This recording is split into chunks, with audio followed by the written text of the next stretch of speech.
Her name was Anita Knutson, a quiet college freshman with a gentle soul and big plans for her future. But one summer morning in 2007, Anita vanished.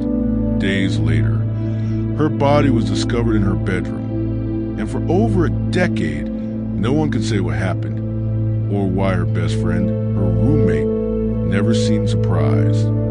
This is a story about jealousy, silence, and the terrifying masks people wear, and the moment someone laughed while describing how they took a life. Minot, North Dakota, a small town, population just over 36,000. It's the kind of place where people leave their doors unlocked, where everyone knows everyone, or at least they think they do. In the fall of 2006, Anita Knutson moved into a modest off-campus apartment near Minot State University. She shared with another student, Nichole Rice.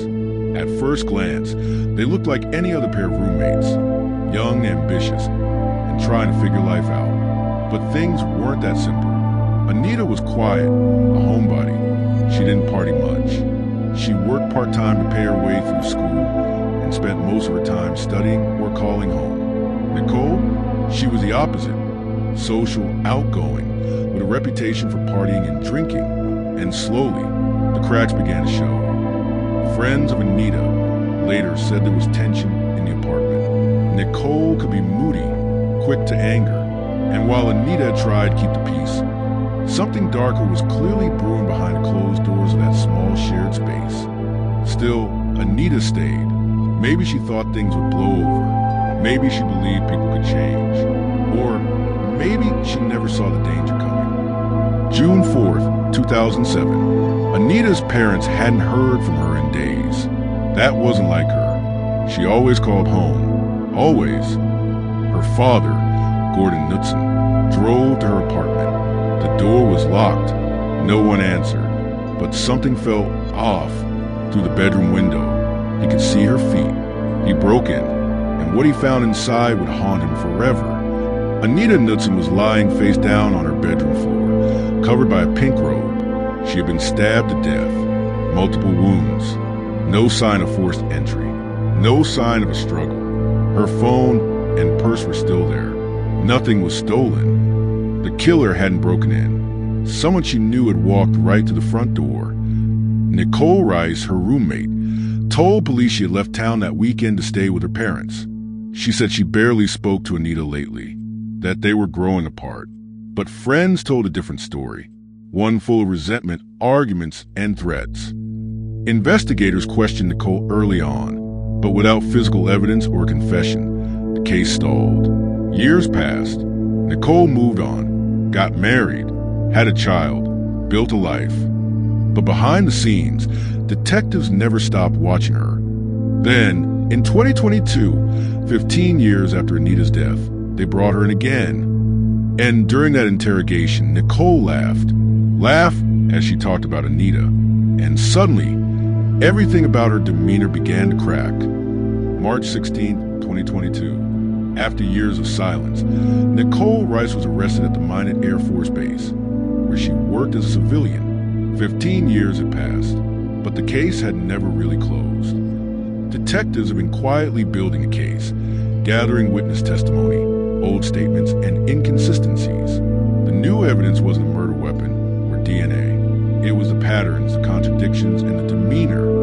During a renewed interrogation, Nichole changed her story. She contradicted herself.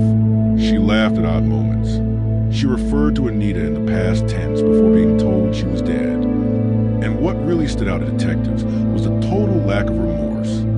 In March 2023, Nichole Rice was officially charged with the murder of Anita Knutson. She pled not guilty. The trial is still ongoing. But for many, especially Anita's family, the arrest alone was a moment of cold validation, a dark truth finally brought into light. And if Nichole is convicted, it won't just be a case about jealousy or rage. It will be about denial, about living with a secret so long, it starts to feel like the truth. How long can someone wear a mask before it becomes their real face? Nichole Rice was sentenced to 1 year in prison and 3 years of supervised probation.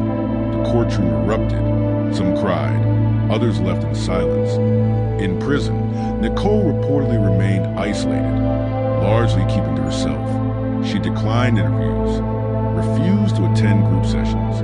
One correctional officer described her as empty but aware. After her release, she was required to register with local authorities, attend therapy, and refrain from any media appearances. The Knutson family called the sentence disappointing, but a step toward closure. Psychologists weighing in on the case suggested that Nichole may have displayed signs of narcissistic traits, not full psychopathy, but enough to view herself as a victim, even in the face of horrific violence.